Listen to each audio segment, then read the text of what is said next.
ಗೆಳೆಯರೇ, ಅಡಿಕೆ ತೋಟ ಮತ್ತು ತೆಂಗಿನ ತೋಟಕ್ಕೆ ಲಘು ಪೋಷಕಾಂಶ ಮತ್ತು ಪೋಷಕಾಂಶಗಳು ಎಷ್ಟು ಅವಶ್ಯಕತೆ ಇದೆ ಅನ್ನೋದಕ್ಕೆ ನಾನು ಈ ವಿಡಿಯೋದಲ್ಲಿ ನಿಮಗೆ ಮರಗಳ ಸಮೇತ ತೋರಿಸಿ ತಿಳಿಸುತ್ತೇನೆ ಸ್ನೇಹಿತರೆ. ಗೆಳೆಯರೇ, ನೀವೇನು ಈ ಕಾಣ್ತೈತಿ ಈ ತೆಂಗಿನ ಮರದಿಂದ ಈ ಭಾಗ ಏನೈತಿ, ಇಲ್ಲಿ ಲಘು ಪೋಷಕಾಂಶ ಮತ್ತು ಪೋಷಕಾಂಶ ಹಾಕಿಲ್ಲ ಸ್ನೇಹಿತರೆ. ಒಂದು 250 ಗಿಡಕ್ಕೆ ಬಿಟ್ಟಿದ್ದೀನಿ. ಈ ತೆಂಗಿನ ಮರದಿಂದ ಈ ಕಡೆ ಭಾಗ ನೀವೇನು ಕಾಣ್ತೈತಿ, ಇಲ್ಲಿ ಲಘು ಪೋಷಕಾಂಶ ಮತ್ತು ಪೋಷಕಾಂಶ ಎರಡನ್ನೂ ಹಾಕಿದ್ದೀನಿ ಸ್ನೇಹಿತರೆ.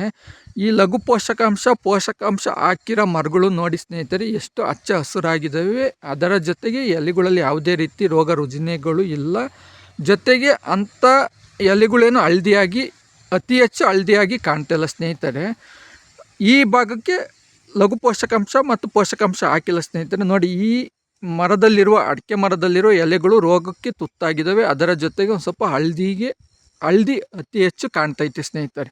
ಇಷ್ಟೇ ಡಿಫ್ರೆನ್ಸ್ ಇರೋದು ಪೋಷಕಾಂಶ ಹಾಕಿರೋ ಮರಗಳಿಗೂ ಪೋಷಕಾಂಶ ಹಾಕ್ತಂಗಿರೋ ಮರಗಳಿಗೂ. ಇಷ್ಟೇ ಡಿಫ್ರೆನ್ಸ್ ಸ್ನೇಹಿತರೆ.